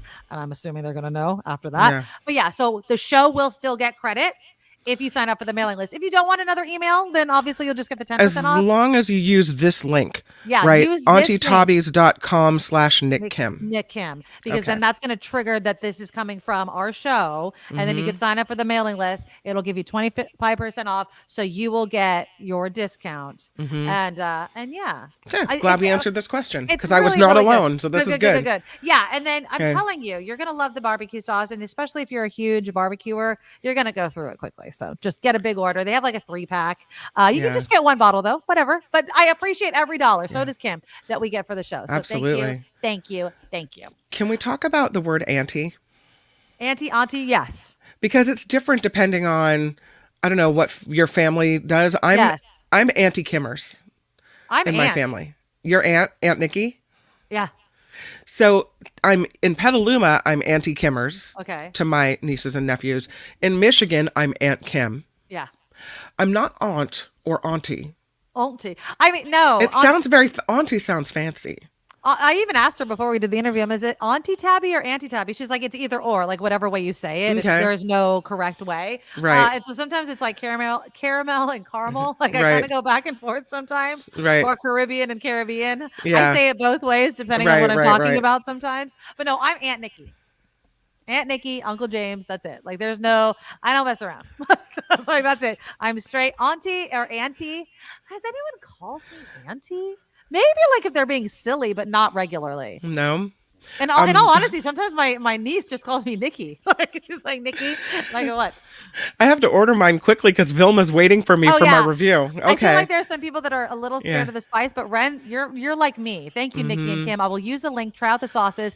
Guava barbecue with the hot sauce mixed in to make it spicy. Yes, that's what I did. So I barbecued it and I basted it after with the sauce. And then when it was on my plate, I just had like a little bit of the hot sauce that I would dip it in. But you can mix it all together. And try both. I mean, I use the pineapple first, but the hibiscus is really, really good. And it kind of gives that different kind of floral flavor. Right. Good, man. I'm telling you. I'm getting hungry. I'm getting hungry. All right. So thank you to everybody that supports the show. I appreciate it. Kim appreciates it. And we're really excited for it. I bet Auntie Tabby is a really good cook. Like I bet when you go to her house for barbecue or for a brunch, I bet it's like, whoa. I haven't been to her house in years because again, she was going back and forth to Jamaica and she just kind of moved back permanently. Although she misses it. We were having a conversation before the interview and she misses Jamaica. She's like, the beaches here just are not the same. I was like, I feel you, dude. Santa Cruz is not Jamaica. But yeah, just, when you grow up cooking this type of food, but then adding those like unique flavors, it's awesome. Mm-hmm. Or do you only get money percentage from viewer orders? Oh no. Anybody, like if you share the code, I think this is what you're asking, Lori. If you share the auntietabbys.com/Nick Kim to anyone, then anybody gets it. Like, and then we get help. I think that's what you're meaning, right? Mm-hmm. Where you get are you meaning like is she giving me a bulk of money first? Oh no, I only get them from the orders. So there's no set amount yet. I'm hoping it's successful and maybe we can renegotiate. But again, I'm also trying to help her out. This is 2 women, small business entrepreneurs, and we're just starting out. And she's really getting her business off the ground, and so am I. Mm-hmm. And so no, I didn't go in like pay me this much and maybe you'll get money back on the back end. No, it's per order. We get a percentage. That's pretty much it. So there you go. All right, let's move on. I'm not going to get to everything that I'm teasing today, but it's fine. Let's talk a little bit about homelessness. Did you hear what's happening in my hometown? In San Jose, cameras attached to a city-owned car are recording footage of streets and sidewalks. And then they are working with an AI tech company to figure out if people are living in those cars. Now, Is that kind of lazy? I mean, can you not just walk through the neighborhood and go, homeless guy living in an RV? Well, not every car has somebody living in it. Sometimes it's just a piece of crap car. You know what I mean? This is the thing. When I first heard about it, I was like, it's hard enough for people living in cars to worry about a car driving by with AI, scanning it and seeing if I'm inside. Housing is so hard. Now it's just testing it. Through the last drive to scan for lived-in vehicles, it was in February. Even using surveillance, such surveillance as test concerns as a test. Let me say this again. Even using such surveillance as a test is concerning homeless people and their advocates. Okay. According to SF Gate, the pilot program does not seem aligned with finding humane and livable solutions for homeless people. So the AI company is called Sensen.ai. They use an algorithm. They describe the company's camera-enabled AI ambitions as information arrives from the camera and sensors, then the algorithm takes that information and then triggers actions or notified people that work is needed. So they're kind of couching it as, we're finding the people living in the car so we could send out services. I'm thinking they're sending out services to get people to move along. Yep. I mean, it just seems... I know Blue Spark makes a good point. If trash is piled up all around it, there are people living in it. It doesn't take AI and cameras to figure it out. I think I talked about this either on KJO or on this show. There was an RV in my old neighborhood that was driving around, and they would park in the neighborhood streets. And there was a woman, and she would come out and she would sweep the street, and she'd take out the weeds, in between the cracks. But she was living in it, and it was a pretty big RV. Right. And people were getting upset. They're like, there was, we don't want an RV parked. And she would park down my street, which had signs on one side that said no parking, because the street was really narrow. And if cars parked on this side and cars parked on this side, and then two cars wanted to go by, you had to wait. Do it. It wasn't wide enough. And so people would get upset that she would park down our street, which is already narrow with a gigantic RV. And so she learned, she'd go more near the park and things like that. I never reported her. But when people are living in these things. I mean, it's just obvious. I did have much respect, though, for the fact that she was trying to kind of tend to things and make sure there wasn't, like Blue Spark is mentioning, trash all over the place or anything like that. She sounds like a good neighbor. There was one in Petaluma on the other side of town. People were complaining about it online. This person had a dog that had attacked somebody walking by. So people used to walk through the neighborhood, take their animals on walks in the evening, what have you. And they would have to walk by this RV where there was a dog that was constantly barking. And if the dog happened to get out, there was always some type of confrontation or problem. Plus there was garbage. Some cases don't work out like that. Yeah. I had mentioned, though, remember, Doug is saying too many homeless in San Jose. I heard the government's working on Coyote Creek to get them into housing. Thank the Lord. Yes. But I will say, remember when I went to go see, I still have it right next to me, Mean Girls downtown? And I went with some former coworkers and friends of ours. They were very impressed, and I was very proud of my downtown. Yeah. Yes, there are still homeless encampments. You're totally right, Doug. But I have been encouraged, and I'm going to give props to our mayor. It's not complete. More needs to be done, and more quickly, but I am encouraged. So, if this gets people into actual housing instead of kicking the can down the road, I'm happy about that. In San Francisco, though, the Board of Supervisors, Tuesday, voted to overturn Mayor Breed's veto on legislation limiting housing heights. It's this NIMBYism again. It's like, yes, we know we need more housing. We don't want it here. Yes, we need more housing. We don't want it that tall. Yes, we want housing, but it needs to fit in with the aesthetic. Listen, the sentence goes this way. Yes, we need more housing. California and NIMBYs, I'm calling you guys out. You guys have stalled and slowed so much housing built over the years that we have such a backlog that it seems like it's going up everywhere. It has to. It's nowhere even near close to what we've needed for a long, long time. Now, does it need to be not thoughtful? Of course it needs to be thoughtful, but taller buildings house more people. And let's get it into it. Let's make it truly affordable. And let's just get it done. So we'll see what happens with Mayor Breed. She was not happy that the Board of Supervisors, overrid her veto of all of that. Yep. It's a tough thing to balance, and that's why I would never want to be mayor or on the Board of Supervisors and hear all of that stuff. It's just, yeah. And Mars, you're absolutely correct. More housing doesn't help if it's not affordable for a median income, and a median income is six figures in this area. I can't buy a house. I mean, I can't buy a house. It's hard enough to save a decent down payment that you can even compete for a house, right? That's the difficult. People come in with all cash offers. I mean, it's ridiculous in this area. It's absolutely ridiculous. Randy asks the question that always people ask, where are you going to keep building in the San Francisco Bay Area? Only something like 2% of land is available for such development. Huge swaths of the Bay Area land is off limits for development. Yeah, there are areas that, like, I guess that are off limits. But again, this is when, and Randy, I'm not attacking you because you raise valid questions. This is what gets me, though. When people drive down, let's just say a neighborhood, and they see that somebody has bought up two houses and they're building a mega mansion on it, nobody bats an eye. But God forbid it's an apartment that can fit more than one family in it. Oh my God, it's ruined the aesthetic of the neighborhood. Stop it already. Stop. I am more disgusted with these mega mansions for one family that plot of land used to be able to house several families. We need to stop. I know people love their big houses and the single family homes and the big yards. We don't live in that area anymore. We live in a city, a major city. And when you live in the city, you cannot expect that. You think people walk down Manhattan and be like, where's the lawn? Like, no, they don't. It's a major city. People live in high-rise buildings. That's what happens. We're not, I know San Jose was supposed to be the suburb of San Francisco. It is the Bay Area's largest city. And it's sprawled out. And we need to build up and deal with the consequences. And there will be. And some of them will be negative. But I would rather see families and people housed than encampments. Hands down. Yep. That's it. And there's something to the whole RV thing. If it's not an RV that's leaking, oil all over the place and whatever. I mean, I'm sure. I mean, if you think of yourself being homeless, right?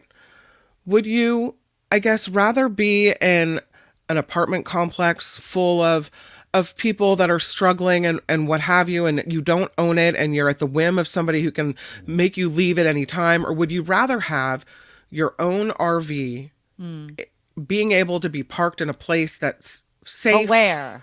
Right. Well, they have these parking lots now. And granted, the one in South San Francisco at Candlestick is so expensive because they have people that offer services coming out, garbage coming out, sanitation. They have like waters and showers and all these things. So it ends up costing the city like $60,000 a year per parking spot. So it's crazy expensive, which is ridiculous. But if we could do it in a way that costs less for people, I mean, I guess having an RV would be, if I was homeless, that would be my preference. What about you? You're muted. I like the idea of an RV as a stopgap, right? But I don't like it as an answer to our housing problem. Does that make sense? Like, if that's all you can have for a reasonable amount of time, so you're not sitting in a tent on the curb in front of a business, fine. And there's an actual place for you to park that's safe, fine. But it's a step towards housing. People need house, and I get it. And Sandy, I see your comments. California is too full. There's going to be more crowding, all sorts of things. You're right. That doesn't change that is the reality, though. I mean, I feel like everyone's like, no more people. It's going to happen. The people are here. They're here. They're just not living in housing. They're living in encampments. They're here. Many of them, especially if they're living in an RV or a car, work in businesses that you probably are a patron to. Yep. So they're already here. We're already crowded. California will always be crowded because we're the best state in the union. I mean, the weather, how large we are, there is room.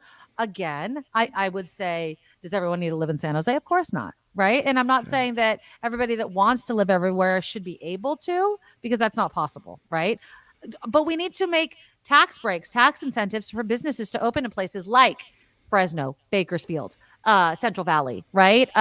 Those sorts of places where there's room and not farmland, because we still need to keep up the farming.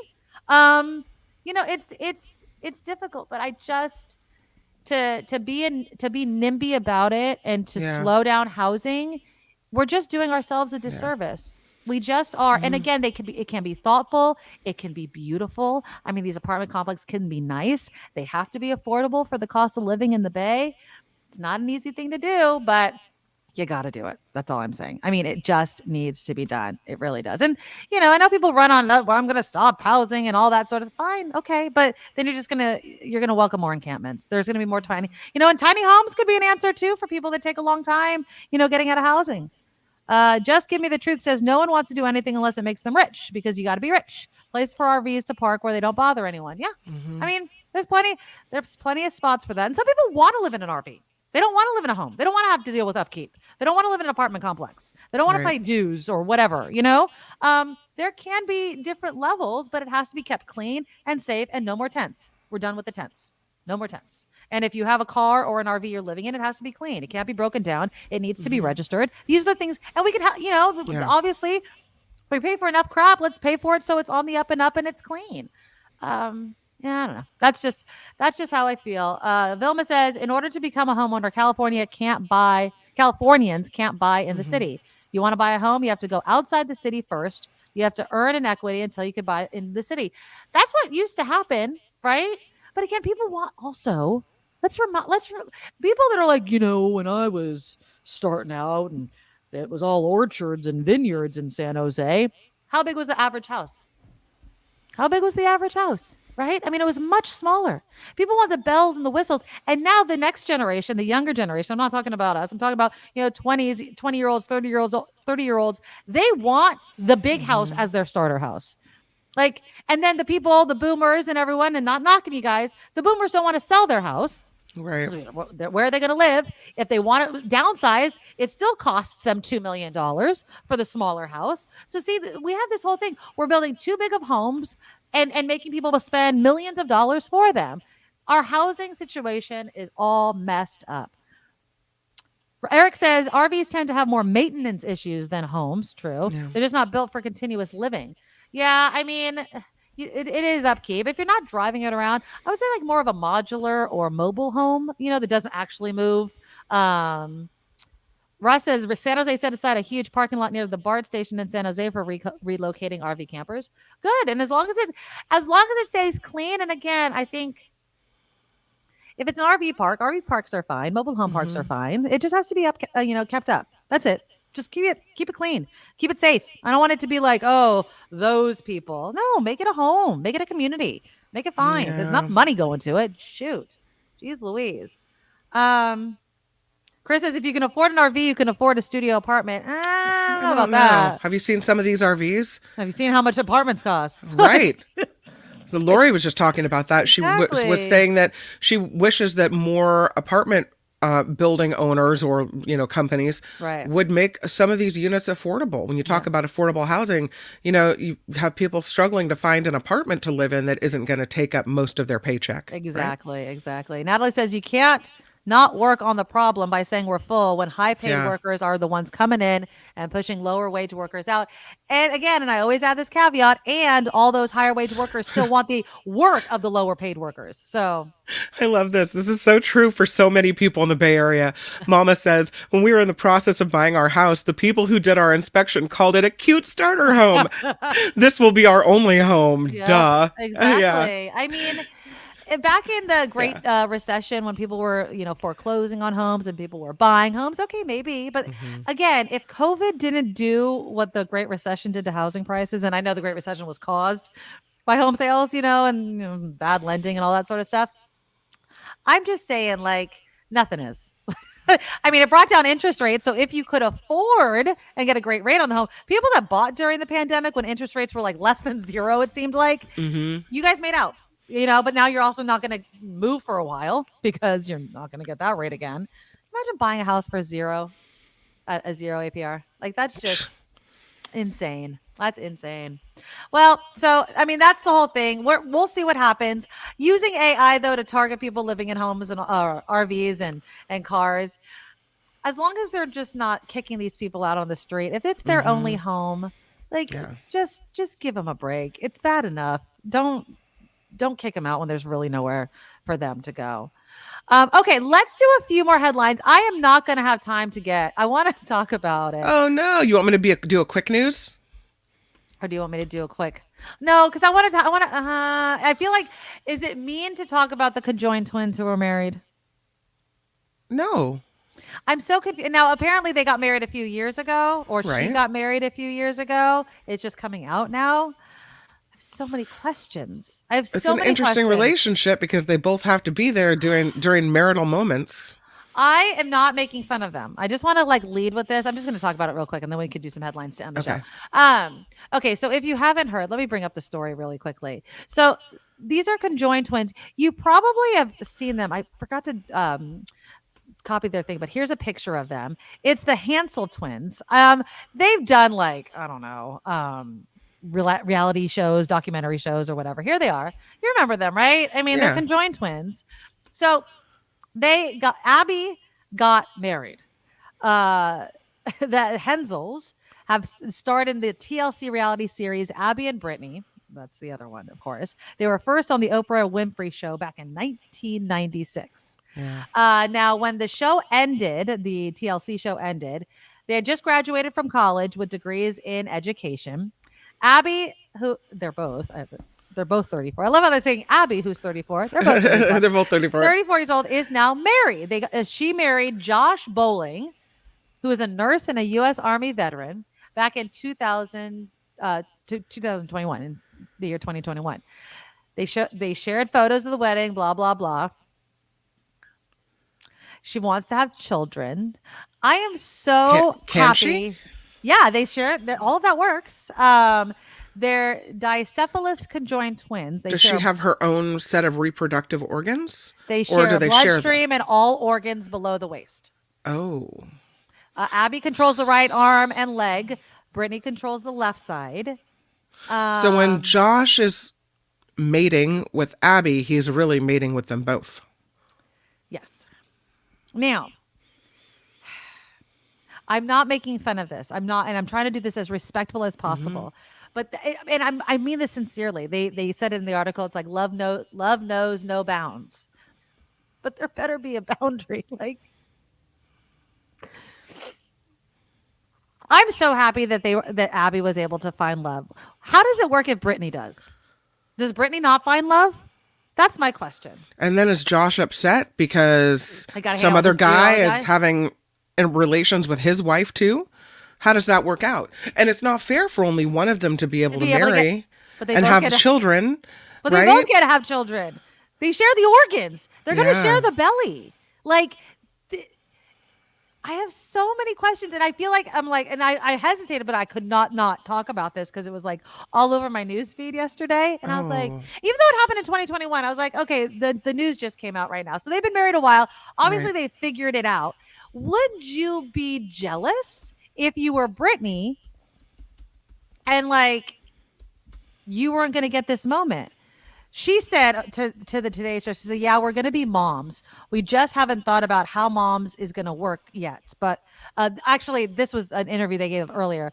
This is when they were younger. We don't need to think about that right now. But now you have to. Now, some people are asking, why don't they get separated? The doctor said separation surgery would have been too risky.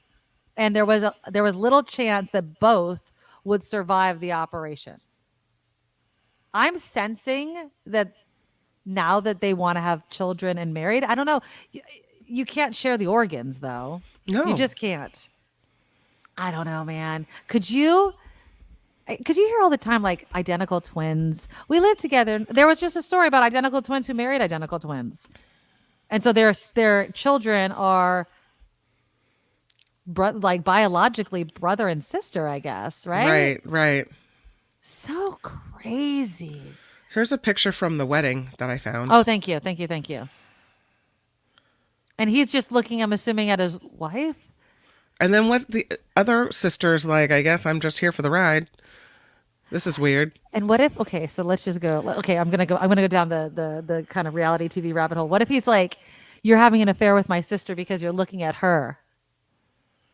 I think when you have lived like this, right, with a conjoined sibling, Right. first of all, your relationship's going to be different. Yes, that's so true. Your body boundaries are going to be different. That is like so everything true. is. Excellent point. So I'm sure at this point, they are with each other. Like they get what each other are thinking, and there's probably not a lot of weirdness. Like what we would think about it, like if, when I think of me and my sister, how we're separate and separate lives, like Right. that's not their relationship. So yeah, I don't know.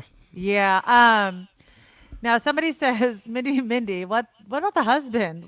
What's his freak on? I respect the fact that he fell in love with Abby. But Sure. here's my question also, like, how did that first, like, hey, I'm Josh, you're like, how do you only talk to one? You can't Or did he talk possibly. to both? But he just liked one more? I have so many questions. Right. Like how do you I love it because I'm so happy, because I would say for anybody out there that's like, no one's gonna love me because I'm overweight or I'm short or I'm too tall or what, like, no, man, like Right. you can find your person. You can find your person. These people did. But I have so many questions. Like, I want to be like besties with them, like, just so I can get all my questions answered. Natalie, Brittany must have agreed to a friends with benefits relationship. You know what? They seem really happy though. I mean, that picture right there is actually pretty sweet. Yeah, I don't know. It's but I am happy for them. Jim says, well, this is an interesting point to jump in. Married to a conjoined twin, is this allowed in any state except Utah? Oh no. I mean, I think do they each have their own social security card? I mean, they each have their own name. Well, they're different people. They have their own brains. That's true. Is that the determining factor? I would imagine you wouldn't be a conjoined twin if you didn't have, like, you could be joined at the head though. I don't know, man. So many questions. I mean, they share what reproductive organs, but they don't share brains. So they're individual people thinking. I don't know. It's confusing to think about what's going on with them. I don't know. Yeah, Natalie, they're 30, they have friends, they have a job teaching, they already had to deal with living a shared life. But like, what if you wanted to be a scientist and another person wanted to work, construction? I guess, you Have a go conversation. you have the science 3 days a week and the construction 3 days a week, and you're good to go. Yeah, it's such, You'd have to go to the other person's job. You'd have to do all these things. Yeah. God, it sounds exhausting. But there's two people, if you've ever wanted, well, I guess they only have one hand, but two hands each, but he does seem happy, and so do they. So, well, you know what? God bless them. Good. There you go. You know what? They probably thought, and I say they, even though only one of them is married, they probably thought this would never happen, that they might never have the opportunity to live a semi-normal life, like, and have a husband or have children or have this experience. So even for the one that isn't married, she's still getting to, as she said, become a mother. So having this experience for them is probably, a dream come true. You're muted. Always muted. Okay. Grace is funny. They're definitely not confused like we are. They know what they're doing. Right. And Heather, like, she's like, the pig is creepy. Maybe I'm just a cynic, but I feel like he's taking advantage of them. I mean, in what way though? I mean, I'm happy for them. I am though. Default, I'm happy for them. I'm just, yeah, exactly. There's no bounds, Vilma. Yeah. Not in their life. There can't be. I mean, think about what they're used to. They've gone to the bathroom together for their whole life. All these things. There are no boundaries. Must be such a unique There life, can't though. be. But they don't know any different also. Like, I know, like, we're going in, it's not all of a sudden they were separate and then they became conjoined, so they have anything to kind of compare it to. They know no Right. different. Like, it's normal for them to have another person's face right there their whole life. That's just insane to me, but to them it's totally normal. And so I am sure they've stayed up many a night discussing falling in love with a man. You know what I mean? What if one was a lesbian and one was straight? Well, then I guess, during so many straight questions. times, then the other one closes her eyes and just pretends it's not happening. And during same-sex times, the other one does that. You're sharing a body. You come to a place where, in order to exist, you probably, find coping mechanisms to deal with it, and you move forward. Well, I don't know. Just give me the truth. They both have mouths. They could both eat. They both have an arm that they can maneuver. So, wow. I don't know more, but God bless them. And I'm happy for them. I hope that it works out. I hope that the guy's not taking advantage of them. I don't think that he is. I really don't. I think that it's totally fine. And yeah, it'll be fine. I wish them the best. I'm sure it will be for them. We're like, we don't get it. Like during that, because I can get dark. I can get really dark. Like, what if he ends up murdered and they're like the wife did it, but the one of them is like, I didn't do it. Like she. Well, it doesn't matter who did it because they both have to go to jail. But what if one's going to jail, arm? Only one arm. Like, that's true. They're both going to jail. Doesn't matter which arm, right? There's so many movies and TV scripts I could write from this couple. I swear to God. And I'm not. I don't mean this. Yes, Jim. I asked that question exactly. Like. And then it's just so many questions. Do they each have their own driver's license? During loving times, like does one arm just stay dead down here and the other arm's like the caresser? Is one reading the book because they're not in the mood? Like what? These are rude questions that we shouldn't ask. It's not our business.